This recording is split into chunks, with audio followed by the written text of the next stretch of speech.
नमस्कार मित्रों, आज हम उपस्थित हैं खजुराहो अंतर्राष्ट्रीय फिल्म महोत्सव के इस प्रांगण में, जहां 10वां खजुराहो अंतर्राष्ट्रीय फिल्म महोत्सव चल रहा है।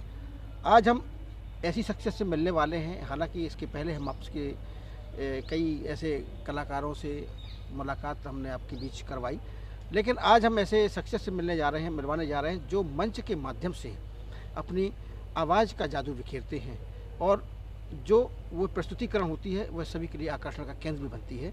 ऐसे हमारे रंजीत रॉय जो कि जबलपुर से हैं। नमस्कार। नमस्कार।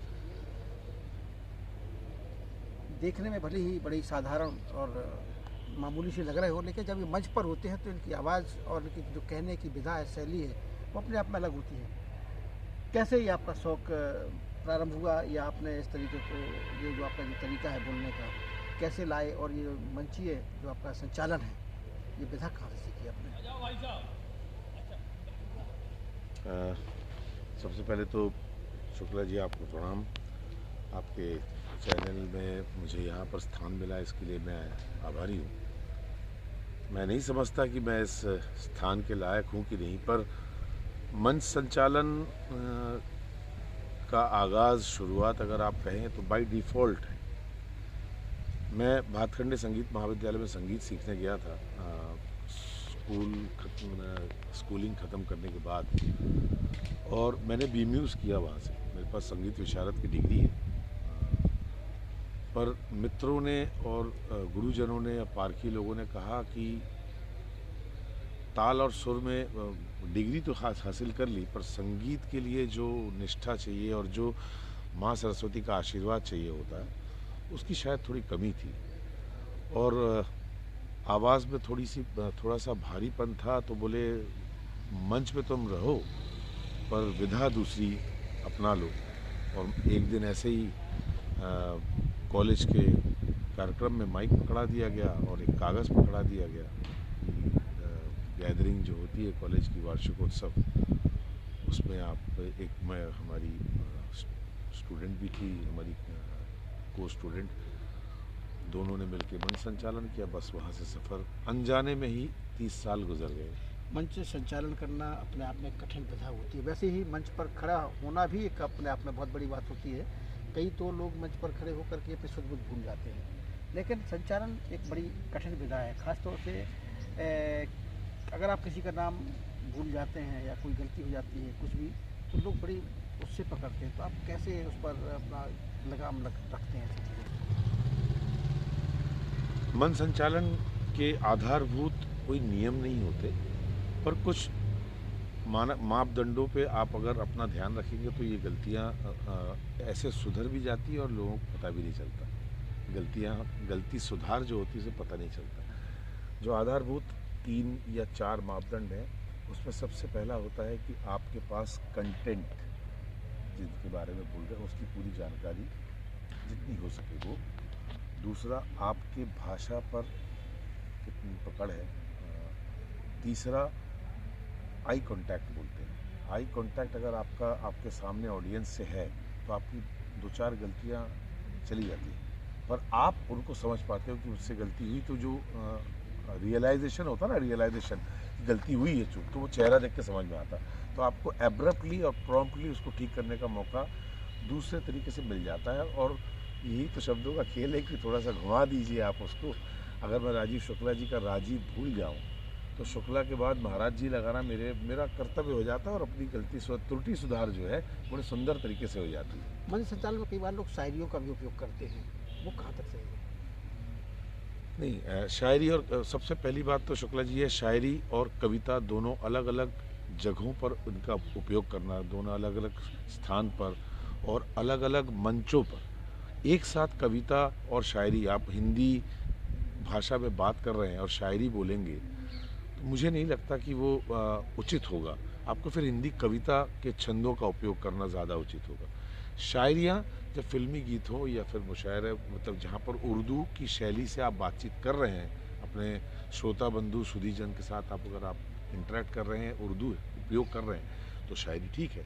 पर जहाँ पर हिंदी साहित्य से जुड़ी हुई कोई मंच है, तो वहाँ पर शायरी को अगर हम थोड़ा सा बंदिश लगाएं उस पर, और हिंदी कविता के छंद लें, तो ज़्यादा उचित है। शायरी अपने आप में बहुत सुंदर चीज़ है, और आपको आश्चर्य लगेगा कि भारत में जो श्रोता बंधु हैं वो शायद अगर उसको आप 100 में मापदंड माने तो 70% लोग शायरी ज़्यादा अच्छे से समझ जाते हैं और हिंदी कविता बहुत कम लोग समझ पाते हैं, क्योंकि क्लिष्ट हिंदी का उपयोग होता है। आप मंच संचालन पेशेवर तरीके से करते हैं या एंजॉय करते हैं? नहीं सर, बिल्कुल पैसे लेता हूँ, शुद्ध पेशेवर तरीके से करता हूँ।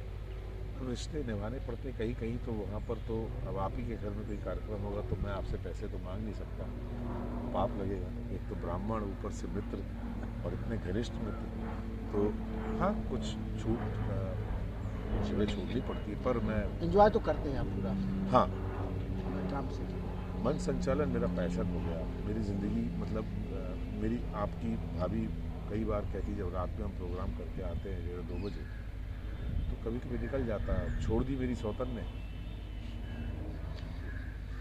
ये सुनना पड़ता है। ये सुनना पड़ता है। वैसे आपने बहुत से संचालन किए होंगे, लेकिन ऐसा कहाँ आपका संचालन रहा, या ऐसे कौन सा क्षेत्र है जहाँ आप संचालन करके काफ़ी अच्छा महसूस करते हैं? सर, मैं म्यूज़िकल नाइट्स में संचालन करना मेरे लिए बहुत इजी, बहुत दिल के करीब और बहुत आसान और बहुत इंटरेस्टिंग है मेरे लिए। सांगीतिक अनुष्ठानों में मेरे लिए संचालन करना मेरे दिल के करीब है। मतलब प्राथमिकता में अगर आप संगीत प्रिय हैं आप? हाँ सर, शायद यही कारण है खजुराहो अंतर्राष्ट्रीय फिल्म फेस्टिवल में भी आप लगातार 10 वर्षों से संचालन कर रहे हैं। 8वां वर्ष है मेरा ये। 8वां वर्ष है। मैं 2016 से आया यहाँ पर। हाँ, कैसा लगता जुड़ है गया। यहाँ पे आके? कैसा लगता है, कैसा रिस्पॉन्स मिलता है लोगों से? अरे बाप रे, मैं तो बाज़ार में जाता हूँ या मैं तो अभी कहीं पर भी रास्ते से निकलता हूँ तो जब लोग पहचानते हैं और सर कल बहुत अच्छा बोला आपने, जो तारीफ मिलती है ये अनमोल है, इसकी कीमत नहीं लग सकती। आप हमारे देखने वालों को क्या सुझाव देना चाहेंगे जो खासतौर से एंकरिंग का शौक रखते हैं, मंच संचालन करते हैं? त्रुटियाँ होती होंगी निश्चित रूप से, तो उनको आप क्या बताना चाहेंगे, किस तरीके से सब वो? होती है शुक्ला सर, त्रुटि का ज्ञान होना सबसे पहले ज़रूरी है। गलती कहाँ हो रही है, कोई दूसरा बोले उसके पहले आपको उसी समय, देखिए हमारे पास समय नहीं होता था, हमारे पास समय की बहुत कमी होती मंच पे। बहुत मुश्किल से आपको 180 सेकंड या बहुत ज़्यादा हुआ तो आपको 240 सेकंड मिलते हैं, अर्थात 4 मिनट या 3 मिनट, बहुत ज़्यादा हुआ तो। सांगीतिक अनुष्ठानों में तो 90 सेकंड मिलना भी बहुत कठिन है, क्योंकि बहुत सारे गीत होते हैं, उनके बीच में बात करना पड़ता है। और 90 सेकंड के अंदर आपको अपनी त्रुटि स्वयं आप उसको, अगर आपको आभास हो जाए कि यार यहाँ गलती हो गई, और उसको सुधारने का अगले गीत या अगली प्रस्तुति के पहले आप अगर सुधार लें, सुधारने का तरीका, इसलिए मैंने पहले बोला था कि आधारभूत तरीके से जो लोग मंच संचालन करते हैं वो 4 मापदंडों के प्रति ध्यान दें। सबसे पहला होता है कंटेंट, जिसके बारे में आप बात कर रहे हैं। दूसरा होता है आपकी लैंग्वेज, भाषा पे आपका कितनी पकड़ है। तीसरा आई कांटेक्ट, ये बहुत महत्वपूर्ण है। आप लोग सोच रहे होंगे कि मैं आई कांटेक्ट क्यों, आई कांटेक्ट ऑडियंस को पढ़ने में वो चीज़ नहीं होती जो आई कांटेक्ट में होती। आई कांटेक्ट से रिएक्शन मिलता है, जुड़ाव, जो आप जुड़ते हैं ना सर। मन संचालक का काम क्या है, सामने के श्रोता को मन से जोड़ना। जब हम देखेंगे ही नहीं एक दूसरे की तरफ तो जुड़ेंगे कैसे। और चौथा मापदंड होता है सर कि आपका अपीयरेंस, आप प्रेजेंटेबल है कि नहीं, आपने कपड़े कैसे पहने। महंगे कपड़े की आवश्यकता नहीं है सर, पर अच्छी रुचि के कपड़े पहने हो तो आपको ग्रहण करता है इंसान, सामने बहुत अच्छे तरीके से ग्रहण करता है। ये 4 मापदंडों पे ध्यान दें तो मंच संचालन तो, जिसको इंग्लिश में बोलती है इम्प्रॉम्प्टू, एक शब्द है इम्प्रॉम्प्टू। जैसे वाजपेयी जी, उनको कागज़ की आवश्यकता नहीं पड़ती थी, वैसे आपको कागज़ की आवश्यकता जीवन में कभी नहीं पड़ेगी, हो जाएगा। ये थे हमारे बीच बहुत ही अच्छे एंकर, मंच संचालक आदरणीय रंजीत रॉय जी, जो कि जबलपुर से हैं। लगातार खजुराहो अंतर्राष्ट्रीय फिल्म महोत्सव से जुड़े हुए हैं और कई अच्छे मंचों पर इन्होंने संचालन किया है। मंच संचालन की विधा इन्होंने बताई। एक बार हम फिर किसी अन्य शख्सियत के साथ उपस्थित होंगे, तब तक के लिए नमस्कार। नमस्कार।